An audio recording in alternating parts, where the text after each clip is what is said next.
Well, folks, we just got a report coming in from ESPN about Mike McDaniel and his future as the Dolphins head coach. Is he saving his job right now? Are these two going to run it back next season after a disappointing 2025 campaign? I'm Nick Roloff. We're going to talk everything on today's show. And when you think about what has been going on in Miami, they certainly have turned the season around to a degree. Over their last 5 games, they have won 4 of the 5.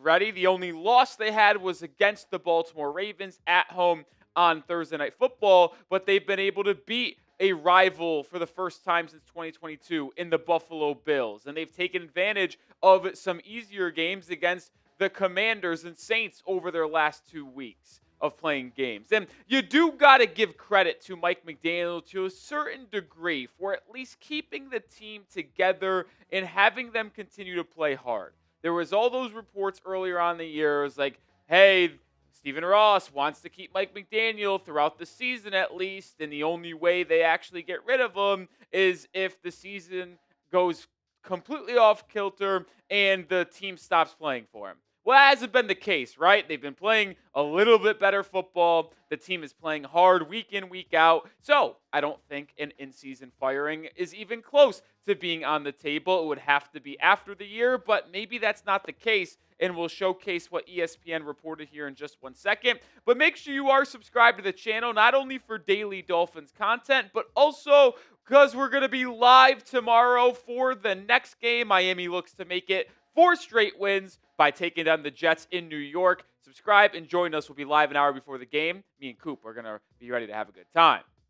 But here is the report coming in from ESPN. There are a number of people in the league who think Dolphins coach Mike McDaniel could be saving his job with a strong finish. The Dolphins fired GM Chris Grier at a low point of their season, but held on to McDaniel, who is well-liked in the building and by team ownership. Obviously, Miami is headed into a transition period and anything is still possible, but the field of head coach candidates this year isn't very perceived as being robust, and the Dolphins ownership still thinks Mike McDaniel can be a successful coach. It would not be a shock at all to this point to see him coaching the Dolphins in 2026. Now, yes, this is a pretty big-time report from ESPN and Dan Graziano, but this should not come as a surprise. We have talked about it all season long on how Stephen Ross, the Dolphins owner, wants to find any possible excuse to keep Mike McDaniel.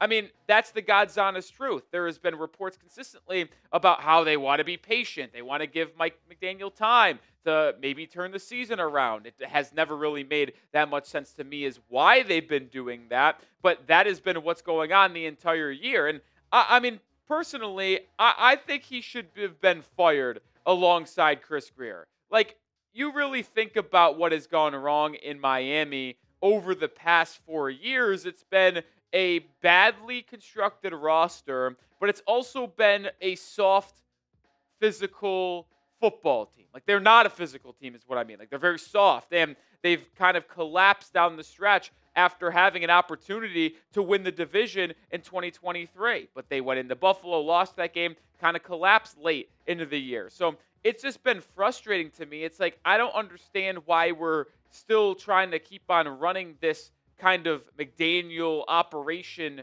going. It should have been ended. I think he should have been canned, but let me know your thoughts. Do you want to keep Mike McDaniel? Let me know. Pin comment on today's show. Type Y for yes or type N for no. I mean, when you really look at it, I think the Dolphins should be looking for a head coach no matter how this season ends. I don't care if Miami continues to play stronger football, finishes the year just around 500 at 9-8, 8-9, or by some crazy run here, they ultimately finish with a 10-7 record, whether they make the playoffs or not. And I know it would display a strong resolve from Mike McDaniel and this coaching staff, but we know what Mike McDaniel is. To this point, he is a 500 coach. Seriously. He's 4-15 against teams with a winning record. But against teams that are either 500 or worse, he's 29-15. So Mike McDaniel is very capable and actually really good at beating the inferior opponents when he has them on the schedule. But when he plays a team that is a good team, a winning record, he loses. Like the only rare exception is the Bills this year. That's really the only time. And yes, Miami has won 4 of the last 5 games, but when you really look into it, I don't think anything is really changing. Sure, the football has been slightly better on the field, but it hasn't been anything drastic where you're talking about a team that looks different in its identity to a completely massive degree. Like, yeah, the offense has changed its identity. It's a run heavy, physical, downhill football team, but you still see a ton of procedural mistakes. You completely have mismanagement of the clock. I mean, just think of the last 2 games for Miami. The Dolphins almost blew a lead to the horrible Saints because of poor play calling. I mean, Miami up 8 with about 10 minutes to go, decides to throw the ball 3 straight times in the pouring rain at the 11-yard line on 1st and 10 after they ran the ball down the Saints' throats to get in that position. The week before, or the game before, I should say, against the Commanders, they had that crazy 4th and 1 go for it at the end of regulation. Don't get it, but I have an issue with running a zone run on 3rd and goal from the inch line rather than grabbing Ollie Gordon and going physical up the middle. Like, you just have so many dumb decisions and mistakes by this coaching staff and Mike McDaniel. Like, sure, if you want to have an interesting team, a competitive team in the regular season but never compete for a Super Bowl, then Mike McDaniel might be a good coach for you. But do not strive for mediocrity. Do not settle with consistently being around 9-8, 8-9, 10-7, because ultimately that is not good enough to get the job done. I do not think Mike McDaniel is a Super Bowl winning head coach with the Miami Dolphins, and there's no point in playing the games if you do not feel like your head coach can ultimately deliver your Super Bowl. Do not strive for mediocrity. Move on, and that's how I kind of feel like the Dolphins should progress here, despite what Mike McDaniel is being reported about from ESPN. More coming here, but this episode is brought to you by Prize Picks. It's the holiday season, which means you got bowl games, basketball matchups, playoff pushes, and while and I are here making decisions on what to eat and what to buy for others, well, there's one place where it feels good to be right, and that is Prize Picks. New feature alert! Early payouts. If your lineup gets off to a hot start, you may now have the option to cash out those winnings before the game even finishes. I love how straightforward Prize Picks is. I don't have to spend a lot of time trying to calculate my payouts. Prize Picks makes it easy with their payout multiplayers, whether it's a simple 3 times or a big 2,000 times. Prize Picks makes it easy to understand how much I can win. And I'm looking to win this week in the Dolphins-Jets matchup on Sunday. Less than Breece Hall rushing yards, more than on both Devon Achane and Jalen Waddle receiving yards. That's my 3-player entry for Week 14. Download the Prize Picks app today and use code CLNS to get $50 in lineups after you play your first $5 lineup. That's code CLNS to get $50 in lineups after you play your first $5 lineup. Prize Picks. It's good to be right. Links in the description and comments of today's video.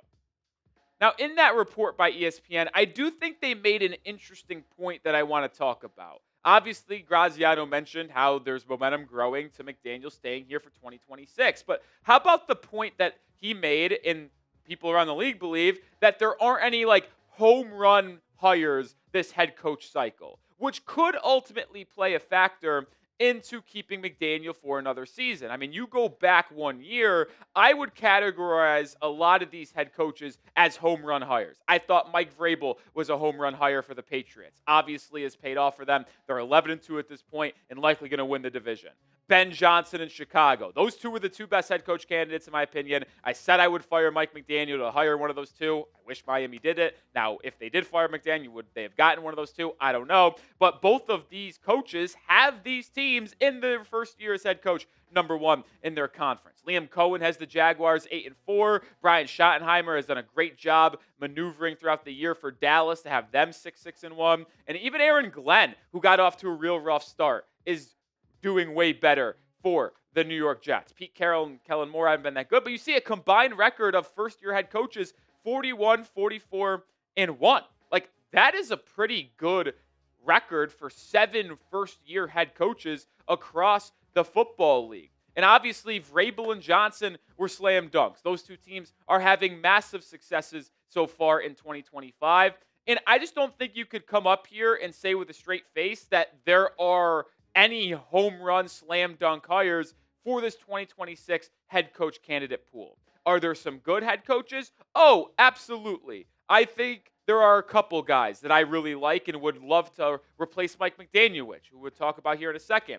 But when you look at the top 10 head coach candidates, you look at the list from last year, and you're like, yeah, Ben Johnson, Mike Vrabel, bang, bang, bang. Those guys are the belle of the ball. Everybody wants them. Well, who could you say that about in 2026?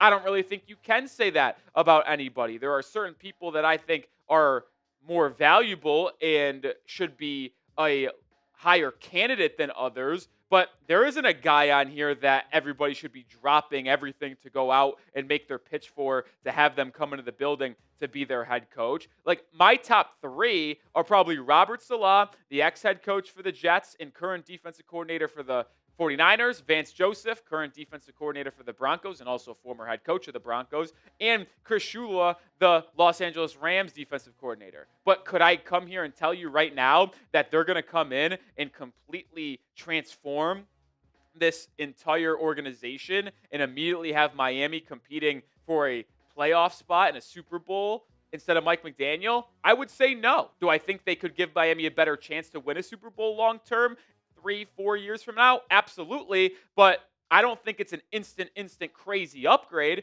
which is why I think you start to have this conversation a little bit more about keeping McDaniel for at least just one season. Do I think it's the best idea? No. But I think that's why these conversations are being had, because there isn't a clear upgrade for Mike McDaniel right now. And especially when you start to calculate the fact that Tua is going to be back here in 2026, well, Mike McDaniel is likely to get the most out of him. And what top head coach would want to come in and work with Tua for a year, knowing that he is going to be gone in all likelihood during the 2027 offseason and beyond? So I do understand keeping McDaniel for another year, riding out with Tua one more year, and then having a full clean slate, if you will, following the 2026 season. But I also know it's not worth it keeping McDaniel because he's not going to win anything long-term, in my opinion, as well as what GM is going to want to take this job knowing that the first year isn't really going to amount to anything because Mike McDaniel is just a stockholder with Tua being here in 2026. But there are a couple names that I think we should start to monitor, and that is the head coach for the Baltimore Ravens, John Harbaugh, who's been over there for more than 15 years, and then Mike Tomlin, who almost was hired by the Miami Dolphins back in the day, but was not, and ultimately has had a massive sustained success in Pittsburgh. And a couple of you might be saying, Nick, what are you talking about? Why are we maybe keeping an eye on John Harbaugh or Mike Tomlin? Well, both teams right now, as we're filming, are 6-6. And if these things go off the rails here, since both organizations have not really gotten to that Super Bowl or that precipice in a very long time, they're getting stagnant and there could be change inside both of those organizations. Steelers fans already want Mike Tomlin gone. I mean, every Steelers fan I know personally wants Tomlin gone. People on Twitter are talking about it. Our Steelers talk host, Jack Sperry, is talking about it. Ben Roethlisberger and James Harrison are talking about how I think both sides just need to part ways. It's absolutely insane that Mike Tomlin might actually be no longer the Steelers head coach following this season.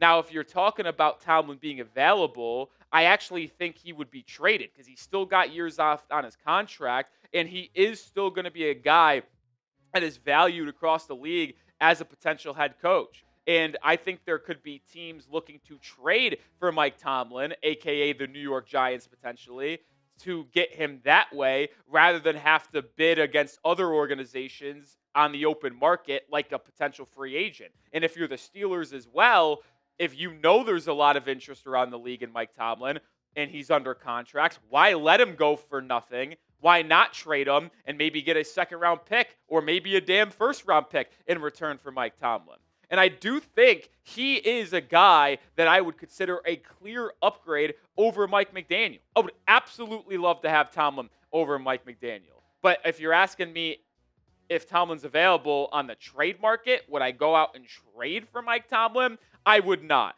I am strongly against the idea of trading for a head coach. I know there are certain head coaches out there that are probably worth a first-round pick to go out and trade for, but I do not think Mike Tomlin is that really worth it, as especially with his struggles to find an offensive coordinator as of late to improve over Mike McDaniel. I don't think it would be worth trading for it. And I also think trading for a head coach is ridiculous. If you can't go out and hire a good head coach, that tells me more about you than the head coaches out there. And if you need to go trade for one, that's ridiculous. Go out and make a good hire. But let me know. Make a choice. If you had to choose a head coach between Mike McDaniel and Mike Tomlin, who would you choose? Type MM for Mike McDaniel. Type MT for Mike Tomlin. Going to round out the show with this. If the Steelers ultimately do move on from Mike McDaniel, Mike Tomlin, but do not trade him, I could see Mike Tomlin taking a gap year. Like, I could see Tomlin be like, dude, I've been coaching for 25 plus years, head coach of this team for 16 plus years. I need a year off. And then come back to the head coach cycle in 2027. Now, will he do that? I don't know, but it's certainly an idea that I think could come to fruition. And if that is the case, that might behoove Miami to ultimately go out there and keep McDaniel another year, because you keep him, then you fire him in Tua if things don't work out in 2026, and then you could hire Tomlin in 2027 when he's rejuvenated. He is more fresh after taking a year off. That's certainly something I would keep an eye on if I'm a Dolphins fan. And that will do it for today's show. Appreciate everybody for watching this episode. If you're still watching and aren't subscribed, what are you waiting for? Join the channel. And make sure you tune in for our watch party between Dolphins Jets tomorrow afternoon.